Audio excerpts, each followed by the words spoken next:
Previously on Modular. Bradley met Dobin North, a fellow bard with a strange accent who Quinn admitted knowing from prison. Our duo bonded on the way to the loggers' camp, and at the camp, something was very clearly wrong.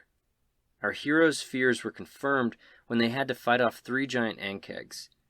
After defeating these insectoids, Bradley spotted a familiar sign on one of the monsters' necks, connecting them to the mysterious cult of Talos.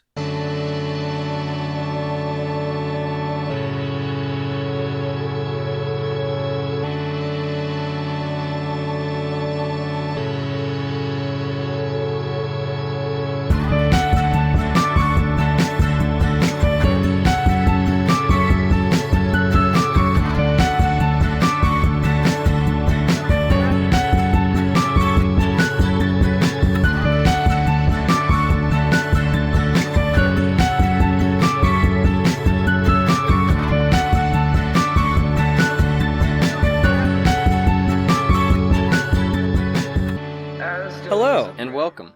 My name is Thorin George. My name is Luke Job, And this is Modular. the podcast where we take you through the modules written by Wizards of the Coast for 5e of D&D. That's right.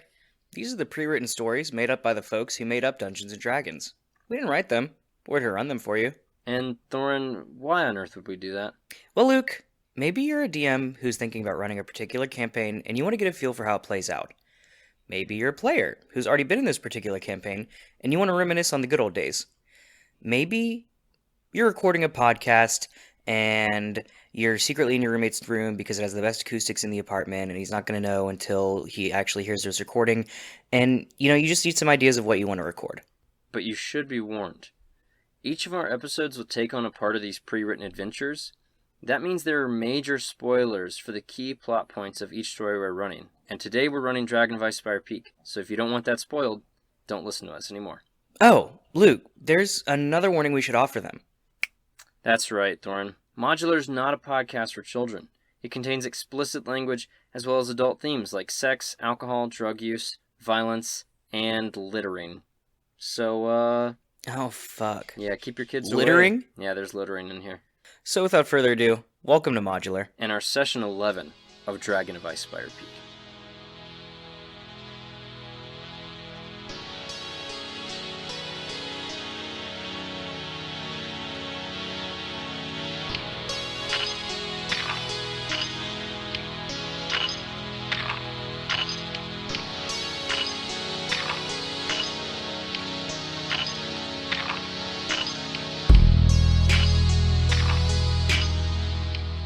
Bradley, Quinn tells you he's going to take a look around while you go talk to Tybor and let him know that the ankegs are dealt with.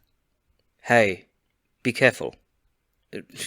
We both got pretty beat up back there. Oh, Mr. Copper, if another one of those things jumps out of the ground, I'm going to sprint back to you. I swear to that. All right, good. You walk in, you relay the message that the ankegs have been dealt with. Tybor creaks open the door, peeks out and says, Are you sure? I'm 100% positive. You said there were 3? We've killed 3. Oh, well, that's quite impressive. There, Mr. Courier. Did I catch your name? If so, I've forgotten it in my state of fear. That's okay.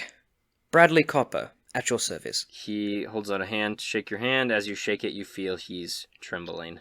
You and your brother are quite similar, aren't you? I'm nothing like my brother. He's fat and sassy, and I'm tiny and sweet. And this guy is just about as big as his brother. He tells you, Mr. Copper, I saw some sketchy characters around the loggers' camp about a week ago, perhaps, and they all seem to be dressed in robes, almost like... What kind of robes? I mean, they were all black, but they each kind of wore weird nautical jewelry. They had, shells and different things, and one of them even told me a vague warning that if we didn't leave, there would be trouble, but we've been here for almost a year now, so, I mean, I don't know what these people are coming around here for, and, Did you see any distinct markings on their robes or anything like that? no, not at all, but you know who you could talk to is, a very kind, man came by, and he said that he could help negotiate with them and get rid of them. He was a half-orc man, handsome, large, very built. He said his name was, maybe Laerbule Finaster. That was his name. Yes, he came by and he said that he represented a mercenaries guild and that he could take care of them free of charge. So of course I took him up on that, and I hadn't seen them since. But perhaps it was the work of those strange robed figures that brought those monsters here. I'm s- I'm sorry. Can you repeat that name again, please? Yes, his name was Laerbule Finaster, or maybe it was Fairbule Linaster. I don't know. Laerbule Finaster. You're certain of this? Yes. He spoke to me. Thick jaw, kind of a northern accent. He was. What mercenary group did he represent? Oh goodness, I can't remember. Something about the cold or the ice or something. Okay. You look like you've seen a ghost. Sorry, we had a very tough battle with those onkegs. Yes, you are bleeding everywhere. Perhaps you. Oh yes, I look down and there's just blood gushing out of me right now. It's. I'm gonna say it's late in the day. You probably don't want to take off now. He offers to let you stay here in this cabin, and he says he can make some pallets for you and Quinn to sleep. I would absolutely love that, 100%, and I know Quinn would as well. It takes him a little bit. He's pretty slow. It takes him a little bit to set up a place for you to sleep. Quinn walks back in and he says, "Mr. Copper, I think the camp is clear. I did find this for you. It's a book," and he kind of looks at it and he says, "It's called Neverwinter Nights, the Tales of the Wailing Death. But look at this," and he passes it to you. And under the cover, or under the title rather, on the cover, every word has a few symbols that are raised bumps along the cover. And when you open it, you realize that this book reads in Braille. And he says, "Mr. Copper, this is what you're talking about, right? For your blind friend?" Yes, this is exactly what I was talking about. Well, Where did you find it? I just found it in one of the dead guy's tents. Did you have any blind workers, Tybor? Tybor says, blind, probably, maybe, I'm not sure, don't really, care to mingle with the workers too much. One of them bumped into a lot of things, so maybe, I don't know. That sounds very dangerous to have a blind logger, don't you think? Tybor has left the room. Oh, okay. Quinn kind of looks down at the ground. "Are we sleeping here tonight?" Yes. Well, I'm probably for kind the of just best. staring off into the distance. He's gonna make an insight check on you. All right, sounds good, Mr. Copper. And he puts his head on the pillow and he falls asleep instantly. In the morning, Tybor has signed off on your records, saying that you did deliver the supplies. He tells you he has no intention of leaving, that he'll recruit some more loggers from Neverwinter, and he'll just keep the business going. How'd you sleep last night, Bradley? I'm gonna be honest, I didn't sleep the best. I lay awake for several hours thinking about my past and about how it seems it's come to haunt my future. But I rested well enough. Quinn looks at you and says, "You look like you're in tip-top shape, Mr. Copper. I'm glad you're back on your feet. I mean, those damn things just about snapped us both in half, but I mean, we're good. Let's get out of here. We got the job done. Let's go get that. Yes, that yes, 100 let's gold. go. Yes, I'm so excited. Let's go turn this in. Tybor, what are some things your brother likes? Tybor says, well, he loves chocolate. He loves croissants. He loves bagels. He loves fresh hot bread. He likes bear claws, the pastries. He likes cupcakes. He likes cakes. He likes brownies. He likes milkshakes, ice cream, butter. By chance, do you have any chocolate on you? He pats himself and he says, 1 second. And he runs into his office and he gets a little truffle wrapped up in some nice paper, and he passes it to you, and he says, "Tell my brother, if you're going to give that to him, of course. Tell him I said I hope he's well, and I hope that those hemorrhoids are better. I hope those hemorrhoids are better. Just tell him I think Yes. I hope his ass is not as in pain as it was." Absolutely. Okay. Goodbye, and he waves. Goodbye. He Goodbye. waves you two off. You go back to Vincent. The cart is now empty. Vincent's moving with a little more pep in his step. You take off. There's about 3 inches of snow on the ground. Snow. Quinn, you don't think when I shoved Harbin? Tarbin? I was gonna say Tywin. I don't know Harbin. why. Harbin Wester. Harbin. You don't think when I shoved Harbin against the wall it ruptured one of his hemorrhoids, right? I don't know how hemorrhoids work, Mr. Copper. I've got an ass made of glass. Just kidding. I've got an ass made of steel. And he even stands up in the cart, flexes his buns, and he says, "Go ahead. You can touch one." That's very solid. He says, "Right on. Yes, absolutely, it is." No, I'm sure he's fine. I'm sure his hemorrhoids are fine. Okay, remind me to stop by. If there's a baker in town, remind me to stop by there and I'll get him some croissants or a cake or something. Oh, all right. I mean, wild ass kissery all of a sudden. You don't seem to type. I just feel I feel bad for how I reacted to him the other day. He didn't deserve it. I was in a bad mood because of that bastard fucking farmer guy, and yeah. Right. Well, okay. Yeah, I mean, let's go. Just want to make it up to him. Want to get back on his good graces. I mean, he does pay you, so, He does pay me, exactly. The two of you go as far as Vincent will take you. You take another break out in the woods, sort of towards the edge of the woods. Go back to sleep, and yeah, in the morning when you wake, about 4 inches of snow on the ground. We're really gonna have to do something about this dragon, Quinn. Oh, This is a lot of snow that's piling up. and you're sure it's from the dragon? I mean, it is. It's pretty early in the season for all this snow. I mean, it's still the tail end of summer. Right. Yeah. I mean, okay. Well, yeah. Maybe it is a dragon. I don't know. I guess we'll have to wait and see. Kind of find out. I mean, I'm pretty positive it's a dragon. I mean, who else could control the weather like that? Well, I don't know. I'm not a weatherman. Yes, I suppose. Let's go. Onward. The two of you make it into town about around dinner time, strolling back into Phandalin.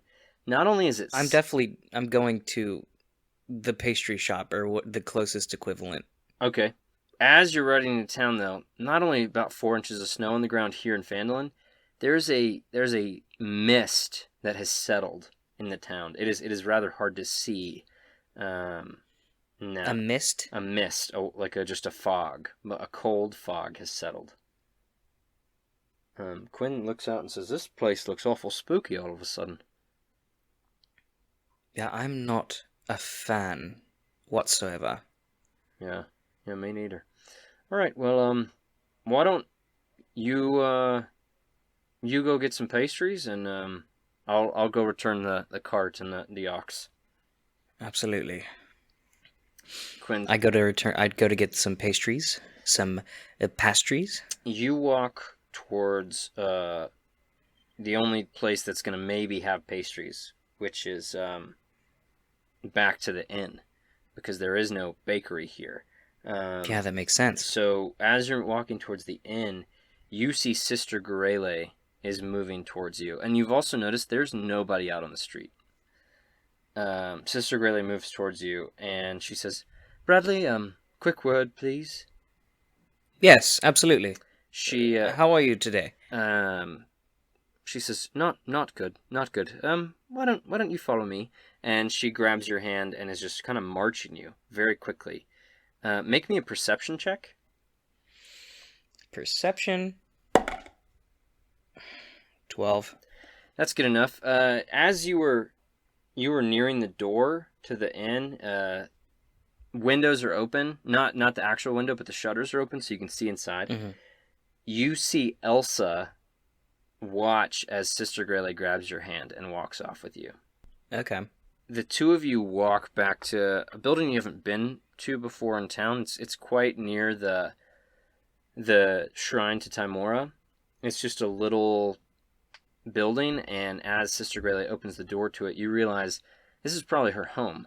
It's a very quaint little hut, and she kind of swings open the door and she says, "After you, Bradley." Thank you, sister.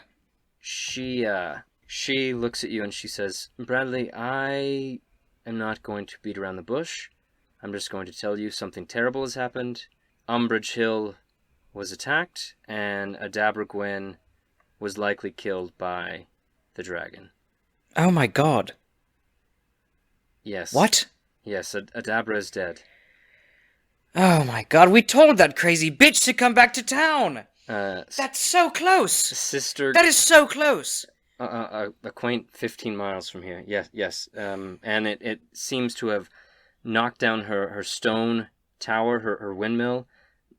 The buildings here in Phandalin, Bradley, they're not made of stone.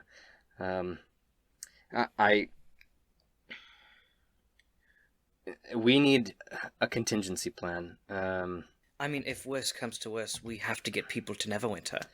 She says, well, there is a place closer to Neverwinter, if you're willing to venture there. Within a mountain 15 miles south of Phandalin, close to Umbridge Hill, stands the ancient dwarven fortress of Axholm, which has been sealed for years, Bradley. But if a dragon attack is imminent, the people of Phandalin might need to evacuate and take refuge in Axholm. To that end, someone needs to open the fortress and make it safe for habitation. If you can accomplish this, return to me and I will personally pay you 250 gold. I will do this, for the people of Phandalin. She says, if you can actually open it, if you can make it habitable, it will withstand a dragon's attack. It is a fortress, I'm telling you that much. But to that end, it is a fortress. It may not be easy to get into. Right. Otherwise, I mean, thank you for telling me this. I appreciate it. Have you heard anything from news about Neverwinter by chance? Trilena came in today with the post. Perhaps she has something for you? Wink, wink. I guarantee she does. You hear a knock on the door of this hut. Sister Grayley opens the door, and believe it or not, this far from the Townmaster Hall, Harbin Wester is wrapped in a blanket, and he looks at you and he says, "Oh, I just heard that entire conversation. Sister, I can't begin to believe why you would know all of this, but that doesn't matter. I am the Townmaster here. You should have come to me with this information immediately. What were you thinking?" And Sister Grayley kind of widens her eyes and says, "I am sorry, Townmaster. If I believed that you would be marching yourself to Axholm, then I would have come to you with this. But I know that Bradley is the one you would send. So I decided to cut out the middleman. And now you don't have to pay him for it. I can." And he says, "I don't even know where a sister of your likes would get 250 gold. That does not matter at all. You should have told me that Adabra was dead. I need to alert the town. I need to tell everyone." And Sister Grayley grabs his hand and she says, "Townmaster, do you want to cause a panic? That is not a good idea. Do not tell everyone what's just happened." Townmaster Harbin looks to you, Bradley, and says, "Bradley, what say you? I mean, do we tell the people? They have a right to know." They do have a right to know, but we cannot amass panic. Let me see if I can clear out the fortress, and then we'll tell them. And if I cannot, then we'll have everyone evacuate to Neverwinter immediately. All right, well, do you have the papers? Did you see my brother? I did. Most of his loggers, well, all of his loggers actually were killed by Ankegs. I believe they were being controlled by the Talos cult. Cult kegs of mead? They got dropped on their heads? No, they're like giant insects. It's really weird. It's hard to explain. All right, well, let me see the papers. And as you show him, he gives you 100 gold. Cool. He says, Mr. Copper, I have no time for cults. Deal with the dragon. And he waddles off towards Wait, the I tiger's also paw. give him. I say, wait, Haben. I give him the truffle, and I say, this is from your brother. He hopes you're doing well. He takes it and he says, "Oh, Tybor sent me a chocolate? Not like him. Perhaps his Well, appendix..." I asked him if I could send it for him. Make me a persuasion check. Let me check what my persuasion is really quick. I know my perception really well, but not the skills that I actually chose to... Oh, no, I did choose. Okay, persuasion? Cool. 18. That is very kind of you, Mr. Copper. Thank you. And he waddles off. Sister Grayley asks you, will you be setting off for Axholm tomorrow then? Yes, I believe I must. If not sooner. Alright, well, be careful. And she kind of touches your hand and says, just be careful. Thank you, sister. You walk out. Quinn comes and finds you and he says, Mr. Copper, did we get paid? We did. Here's your share. Give him 50 gold. Also, Umbridge Hill was attacked. Adabragwen is dead. Oh, We have to go clear out a fortress so the people here can have somewhere to flee to in case the dragon comes. okay. Make me an insight check. Insight? Insight. 16. Quinn did not give a shit when you told him that Adabragwen was dead. He just says, Okay. all right, yeah, sure. Sounds good. I would like to also have a place to flee, just in case the dragon decides to attack. Yes. Yeah, sucks for the old hag, but what can you do? What can you do? The two of you... You're not going to like this, but I was thinking of enlisting the help of that French-sounding guy. What the fuck whose is name I've French? forgotten. What is French? What is France? I am so confused. You know, that guy who made me kiss his ring. Who, Dobin? Yeah, Dobin. You want to enlist the help of Dobin North? I mean, if this is a fortress, we're going to need all the hands we can get. Well, why don't we get Inverna? We can. Why not bring them both? All right, Mr. Copper. That's a lot of work on your DM, a lot of voices. Well, you know, it's only one voice for me, so I'm quite all right. No, Mr. Copper, you remember that when you're DMing our next arc. Old Luke is gonna make sure you have lots of NPCs come along every mission. The two of you walk back to the inn. Quinn does not seem happy with this Dobin proposal.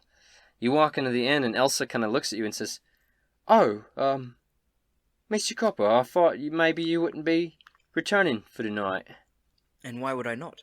Well, I saw you holding hands with the holy woman. I don't know, maybe you was gonna go for a prayer and stay for a bit more. I don't know. Oh, no, that was strictly professional. Right. Make me a persuasion check. Persuasion? 15. She kind of breathes a sigh of relief. Huh, oh, right, yeah, okay, no, that... Not that it pertains to me, of course, Mr. Copper.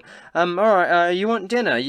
Toblin's got a bit of stew cooking up, if you'd like some. Stew would be lovely, thank you. She walks off, and Toblin waves you down and says, "Ah, yes, Master Copper, I'm in the kitchen mainly, but I left a letter underneath your door. It was marked as urgent, so I don't know if that has any sway on when you read it." Yes, I believe it would be urgent. I'm gonna go immediately get my letter. Quinn looks at you before you start to walk, and he says, What's urgent? What's going on?" I will tell you later, but right now I must address this. Roll me a persuasion check. And that one. Fuck that, Mr. Copper. We're partners. What, you keeping secrets from me? If something pertains to you, it pertains to me. It's a ghost from my past, and I must deal with it personally. I don't want to get you involved. He kind of shakes his head and he says, "All right, whatever." And he actually leaves the inn. He leaves the inn. Yep, he walks out. Oh my god, what an emotional... Okay. I'm too focused on the letter right now. I'm going to go check it out. You go upstairs, you find this letter. The letter reads, Bradley, it's from your dad. I'm quite worried about you, son. You never replied to my last letter, and your mother is scared you might have perished out there on the open road. This white dragon in the area seems to be very active. Avoid that at all costs. Please, son. I know what, in quotes, adventurers think like. Please don't think you can fight a dragon. You cannot. Your brother Sly bit off more than he could chew recently. Sly has been arrested for drug charges, Bradley. Of course he has. That stupid bastard. It isn't looking good. I'm getting him the best attorney money can buy. He thinks a guild called the Rockwarm Bandits are behind it. I think that was their name at least. If we can't get him acquitted, he will spend years upon years in prison. Sly is a sensitive boy, not like you, Bradley. He won't do well incarcerated. Please just write back to us, Bradley. We need to know you are all right. Your mother says she loves you very much. I hope you know I do too, son. Please write back, Bradley. Please let me know you are all right. Love, Dad. I'm going to pull out the letter that Sly sent me, and I'm going to find and I want to see the name of the bandits or the gang he was talking about joining up with. They're not the Rockwarm Bandits. They're the Stone Cold Reavers. And Tybor was saying that Lerbul's mercenary guild had something to do with the cold. Stone Cold. Steve Austin! Just kidding. I almost did the John Cena music for all you WWE fans. Sorry, I don't know Stone Cold's music. I'm not a WWE fan, so that's what you know. And your brother's in prison. My brother's in prison. My best friend has glaucoma, and my other best friend had his legs broken. His back broken. He's paralyzed. His back broken. Sorry. Yeah. He's not going to ever walk again. It's as I feared. Lerbul has come out, and now he's trying to exact revenge on us. Well,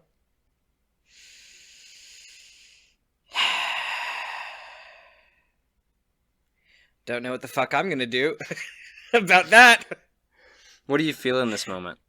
Knowing piecing everything together as I have right now, wink wink, and not any previously, wink wink.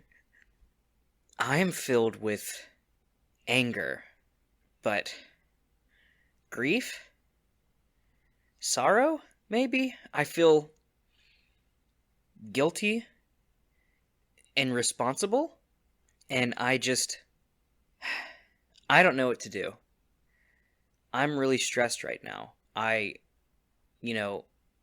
Someone who I tried to get to come is dead, and another person who I tried to get to come had their arm bitten off, and I have to fight a fucking dragon, and there's also someone trying to ruin my life? What the fuck is that?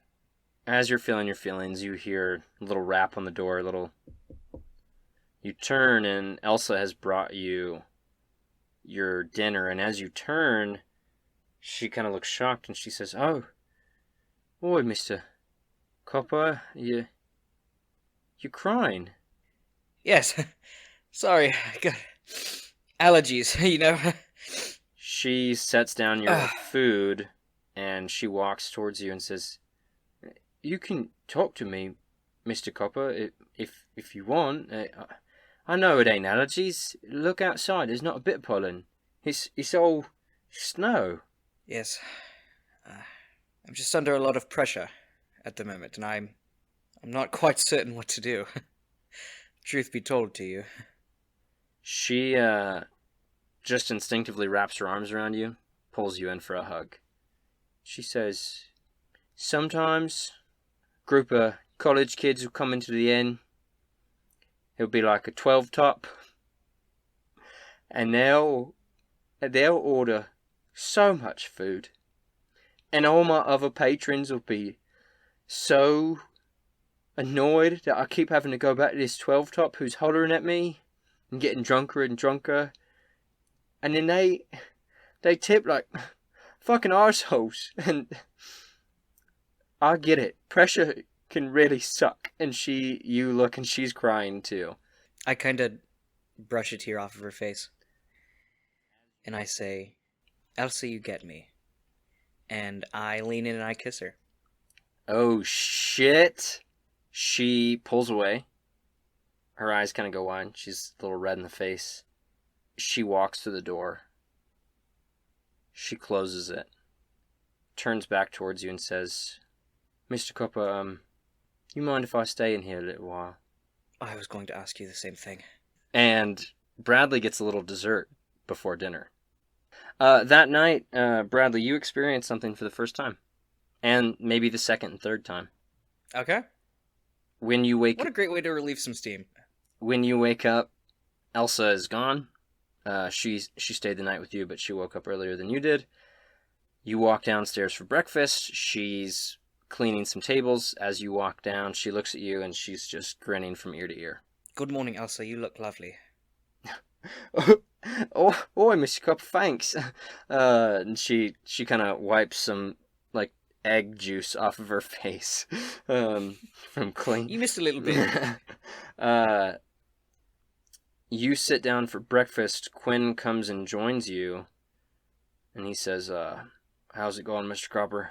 I'm doing well, Quinn. How are you? Yeah, I know. Pretty good. You ready to go clear a fortress or whatever? I do. I am, but I have to talk to you about something first. Yeah, sure. Whatever. What is it? He's kind of rubbing his head. How late were you out last night? Oh.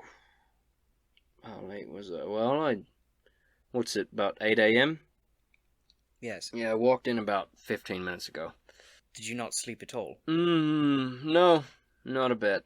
Why? Oh, just couldn't. I don't know. A lot on my mind, I guess. That's understandable. Hey, I asked Dobin for us to come with us.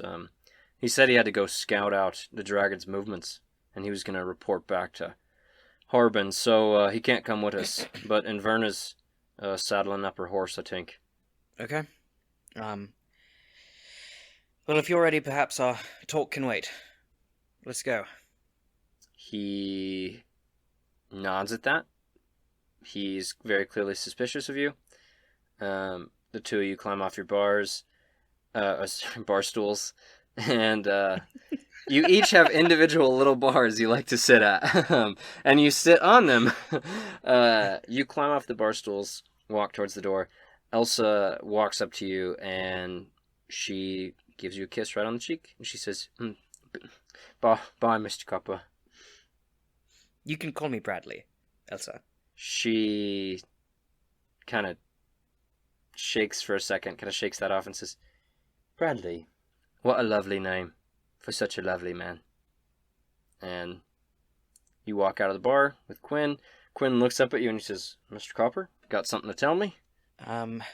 Elsa and I have carnal knowledge of each other. No. Quinn says, Righto, Mr. Copper. What kind of reaction? Oh, nope. No.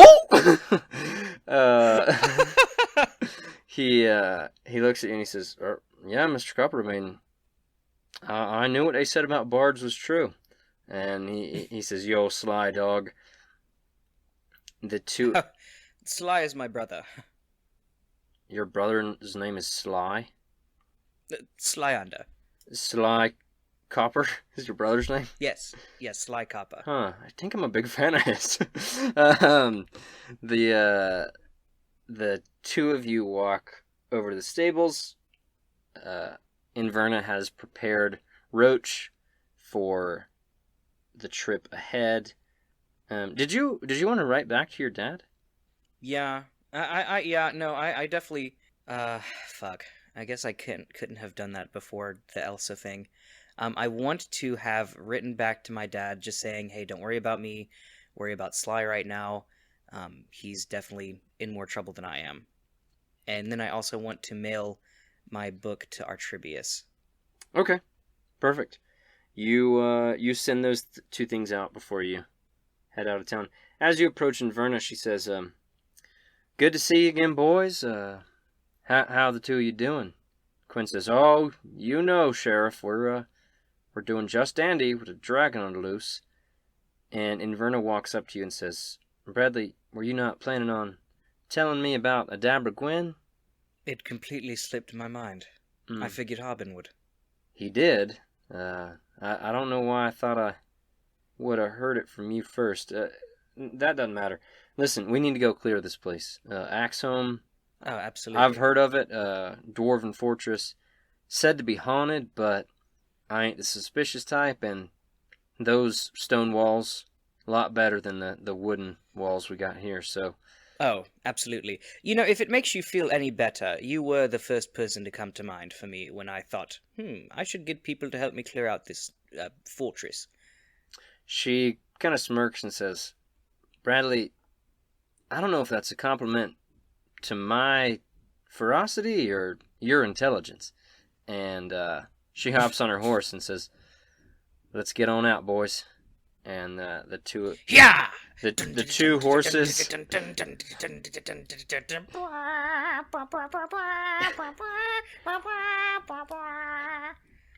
That was good. The two horses, three riders, set off into the snow. As you're riding, wind is whipping your face. Snow is covering your luscious hair.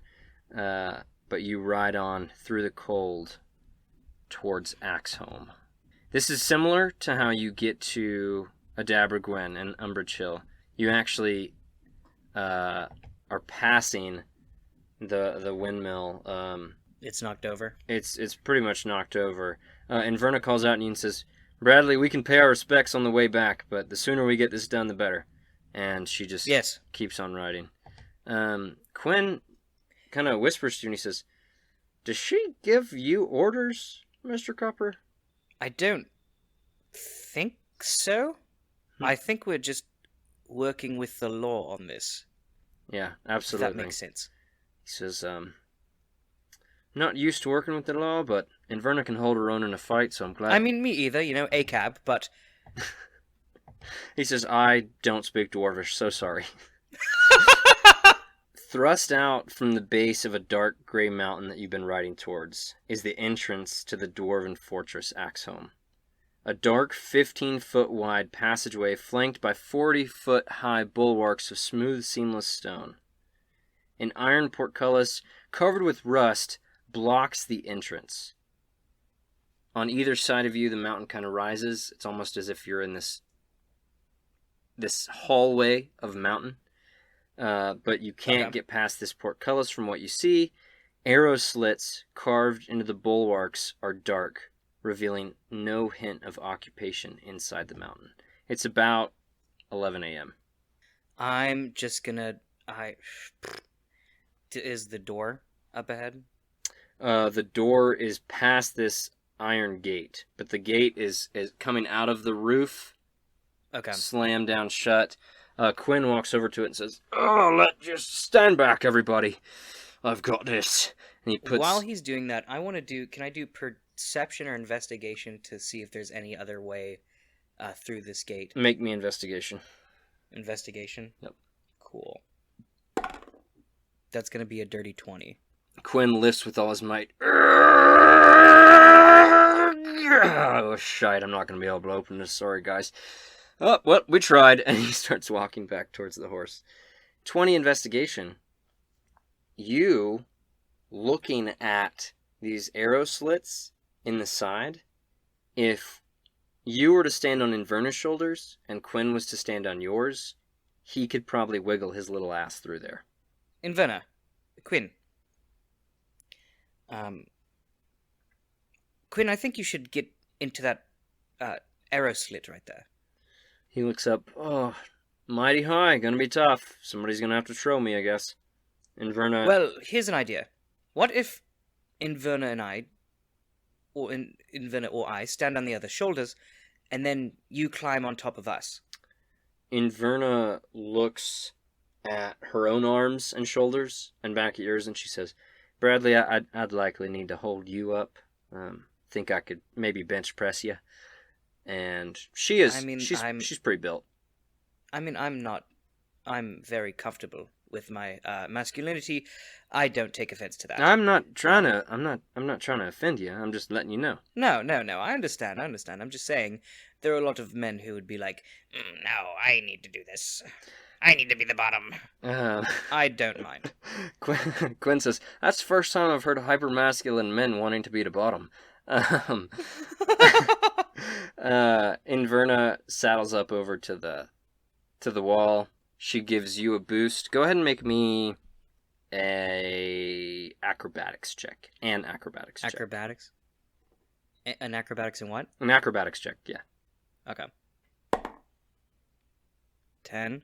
Yeah, that's fine. You do not make a fool of yourself. You stand up on her shoulders, and she holds you without problem. Quinn kind of scampers up both of you, and you don't need to make a strength check the way she did, because he's less than 50 pounds. He squeezes himself into this arrow slit, and he says, "I'll be back soon." The two of you are waiting there for a bit. I hope he comes back soon. Inverna says, "Yeah, and I do now realize the flaw in this plan is we just let that little man go in all by himself. You two are pretty Inverna. close, though, huh?" Yes, I'd say so. He's probably one of my better friends. Well, that's just sweet.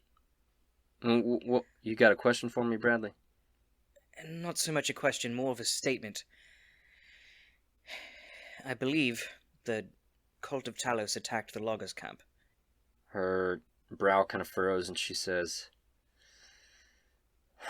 "All right, one thing at a time, Bradley. If we take care of this dragon, Phandalin is going to be just fine. All right? I don't know what your plan is after the dragon's dead. I don't know what Quinn's plan is, but I'm going to go hunt for that fucking cult. I'll resign my sheriff position after the dragon's dead. I don't really like working for Harbin anyway. He gets an attitude about everything, but he does, doesn't he? That cult has to be stopped, and... No, I agree. I mean, what they did was terrifying, to say the least. And if they happen to do that on a nationwide scale, I can't imagine. You hear a telepathic message from Quinn, since you both have sending stones that you've never used. Oh yeah, I forgot about that. Quinn says, there is a door leading back out. He's on the opposite side of the door that you can see through this gate. He says, I can't lift the bars for it. I'm going to have to try and squeeze out another arrow slit and raise the portcullis from the other side. You see there is a crank, a hand crank about 30 feet away from this portcullis, this gate, that if he could just get on the other side, if he could crank it, but then you're still going to have to deal with the door, because he says he can't open it. So he relays that, you relay it to Inverna. He comes wriggling back out. He falls gracefully, not taking any damage, walks over, cranks the thing, and every crank lifts it about 5 feet. So he just lifts it 10 feet. It's still got 20 feet down, but it's high enough for the two of you to walk under. Okay. He says, door's barred shut, and it's like it's been welded shut. Some smith really put in some work to keep that door shut. So luckily, it's not too thick. We could try and bust it down, but it's going to be loud. I mean, if this fortress is abandoned, then what do we have to worry about? Inverna says, works for me. She has a longsword, but she pulls out a hatchet, and she starts just hatcheting into this door. It's like cling, cling, cling. I mean, it's not like it's wood. So she's like, it's like, okay. And she's. I assumed it was an iron door. I don't know why. No, it's a wooden door, and Quinn just starts, when she's breaking, like kind of making cracks, she goes to another side. Quinn starts peeling back boards. Do you join in on this? Yeah. With my mace. You cracking with your mace, her cracking with her hatchet, and him peeling at these boards takes you about 15 minutes of hard work, but you have created enough of a hole in this door that you can now shimmy your way in. You walk through this door, and it is very clearly a very defensible place. If the door was rebuilt, drop the bar, portcullis, it's inside a mountain. A dragon is going to have a tough time getting in here. Inverna kind of looks around. I mean, theoretically, a dragon would have a tough time getting in there, but... Theoretically. Inverna kind of whistles, and you hear the whistle echo through the cave. She says, I mean, hell, this was a good idea. Looks to me like the place is abandoned. Maybe the stories of it being haunted weren't true. As she says that, you hear a loud crashing sound as some doors off about 50 feet to your left and simultaneously some doors off about 50 feet to your right crash open. These jet black rotting bodies stumble through the doors, just kind of,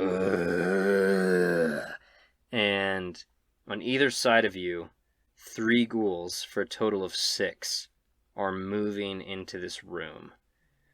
Quinn kind of looks at you and says, guess it wasn't completely abandoned, huh? I guess not. Let's be rid of them. Bradley, roll initiative. 21! 21! Oh. Inverna rolled like shit. Quinn rolled a lot better. How'd the ghoulies do? Ghoulies right in the middle. It'll be you, Quinn, ghouls, Inverna. Bradley, you're at the top of the order. Quinn's right after you, and you are both now level 5 since that last quest. So what does level 5 let you do? Ooh. D8s for Bardic Inspiration. Yeah, and I also get the font of something that lets me regain all of my Bardic Inspiration. Bardic Inspiration Short rest. whenever I short or long rest. Yeah. Instead of just a long rest. Yeah. God. Fuck yeah. I have 40 HP now. Nice. You have more. Yeah, I'm very excited about that. You have more than Quinn. Ha ha! The bastard. The bastard.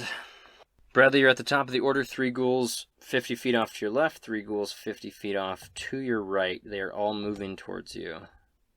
Actually, not 50 feet. Right at 30 feet. Right at 30? Yep. Okay. Cool. Cool. Also, for the DMs listening, obviously when you read Dragon of Icespire Peak, you'll see that this was just normally one of 3 quests put on the job board, but I am railroading Thorin a little bit to make things work in a certain order. I'm going to cast Fear and target 3 of the and target one side of the ghouls, and they all have to make Wisdom saving throws. Okay. Unless they're immune to being frightened. Condition immunities: charmed, exhausted, poisoned, not frightened. Hell yeah. Alright, they need to make Wisdom saves? Yep. Alright. That's a 2, that's a 6, and that's an 18. The first 2 fail, and are now frightened of, or are fearful of me. So they're just gonna, on their turn, run. Exactly. Are those guys on the left or the right?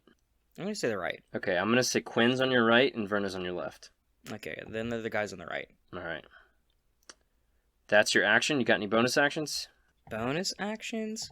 I'm gonna say I'm going to use a Bardic Inspiration. I'm gonna say Quinn. Aim for the heads. Undead don't like that being hit. And give him Bardic Inspiration. Okay. He says, right on, Mr. Copper, but not taking chances with the first one. And he pulls out his Clockwork Amulet. Doesn't need to roll. Auto hits. This last one remaining on the right deals 5 points of damage to it. But now that Quinn's 5th level, I think he gets 2 attacks. But he might... But because he's a sidekick, he actually might not yet. He does not. So he still only makes 1 attack. So that's it. He shoots one, injures it. It's still shambling towards him. It's Inverna's... So those ghouls that ran away, are we going to have to face them later, or are they just out of existence now? Oh, no, you'll face them later, for sure. Ah, okay, cool. Inverna pulls out. No, it's not Inverna's turn. Inverna rolled like dog shit. She rolled a nat 1. These ghouls shamble up at an alarming speed. One of them tries to bite Quinn and misses. He just kind of shoves it aside. One of them comes for you and tries to claw you. Dirty 20 to hit. Fuck. I need you to make me a Constitution saving throw. I hate fighting undead. Constitution save, you say? Yep. 18. You feel some sort of poison course through you that your muscles start to seize, but you do not suffer any of the effects of paralysis. Oh, good. You do take 8 points of damage, though. Not so good. Inverna is attacked. She's hit with a bite. She's hit with the claws. Uh-oh. Uh-oh. From the bite, she takes 6 points of damage. From the claws, she takes 7. Fuck. And then she has to make a save, which she succeeds. She does not... Is Inverna gonna die tonight? She does not look paralyzed either. She looks at you and she says, Bradley, we're going to have to take these guys out quick. They do a lot of damage. And she swings her sword. Hits. And does not much damage to one. Not a lot at all. Bradley, it's your turn. One of these things is attacking you. Okay. As a bonus action, I'm gonna say, Inverna, brace yourself, and give her bardic inspiration. And I'm also gonna say the same to Quinn, but he already has bardic inspiration. And then I'm going to cast Thunderwave, and all of those. They all need to make a save. Yeah, they all need to make a save. I'm gonna cast 2nd level Thunderwave. So not stronger than normal, or it is stronger than normal? No, it is stronger than normal. Okay. All right, they're all making saves. Constitution? And they have to be Constitution, yeah. Quinn gets an 18. Okay. Inverna gets a dirty 20. Okay. One ghoul gets a 9. Okay. Another ghoul gets a 9. A ghoul gets a 12. And a ghoul gets an 11. 9, 9, 12, Cool. 11. So Quinn and Inverna will take 6 damage and stay there. The ghouls will all take 12 and get pushed back 10 feet away from me. 12 damage. The one that Inverna hit looks fucked up now. What about the one that Quinn hit? The one that Quinn hit also looks very bad. Okay. Worse, you could say. As it's pushed back from your Thunderwave, Quinn rushes it and says, "Thanks for the layup there, Mr. Copper." He misses, but he's going to... No, he hits. Hell yeah. He smashes this thing so hard in the face that its face just kind of crumples inwards and it dies. Oh, God. It falls to the ground. There are 3 other ghouls, though. One stumbles towards him as he kind of moved up, and misses him. As he's too small, he ducks away. He's like a whack-a-mole. One comes for Inverna, hits her, and she takes 7 points of damage, but she is not paralyzed. But Inverna is already down to 18 out of 44 HP. God damn. And then, Okay. Quinn, you get attacked. I mean, Bradley, you get attacked. Yeah, I'm... Alright, I'm getting attacked right now. You are missed as well, as this thing is so slow, you just kind of sidestep it. Inverna strikes back, nat 20. And she decapitates the one that just Fuck attacked her. Bradley, not doing great. Let's take these things out a bit quicker. That's not her voice. That's Quinn's voice. Yeah, I was gonna say. Bradley, getting a bit hurt here. Let's just try and take these things out quicker. Back to you. Okay. I'm gonna say, as a bonus action, I'm gonna be like, Inverna, you're going to be all right. I promise I won't let anything bad happen. And cast cast healing word with those calming words of mine. So she regains 10 hit points. Oh shit! And then, as an action, the one that's in front of me, I'm pulling out my rapier. All right. And I'm gonna try to hit it. Okay. That's gonna be 15 to hit. You hit. That's gonna be 9 damage. You stab it straight through the head, and it falls down dead. Nice. Quinn goes for this last one. That is a hit. He doesn't kill it, though. As he kind of punches it in the gut, it reels a little bit. Inverna comes in. No. God. It's the ghoul's turn. It's the ghoul's turn. I'm all over initiative. Jesus Christ. Ghoul attacks Quinn, and Quinn takes... He's being bitten. Quinn takes 8 points of damage. So he's at 25 HP. Inverna's at 28. Inverna comes in behind this thing. That would be a miss, but she's going to add Bardic Inspiration. She hits. And she stabs this thing straight through the throat, and it falls down to the ground dead. The four of you now kind of covered in black goo and nasty, old, decrepit blood. Look around. There's a door leading to your right, a door leading to the left, and a door straight down the middle. And you hear a voice call out.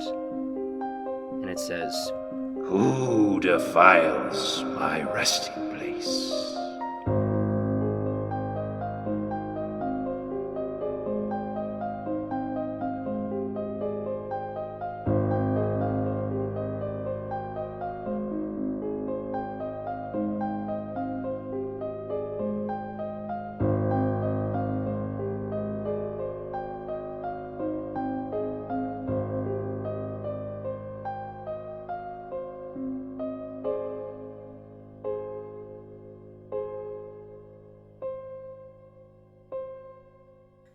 Modular is Thorin George as Bradley Copper and Luke Job as our DM.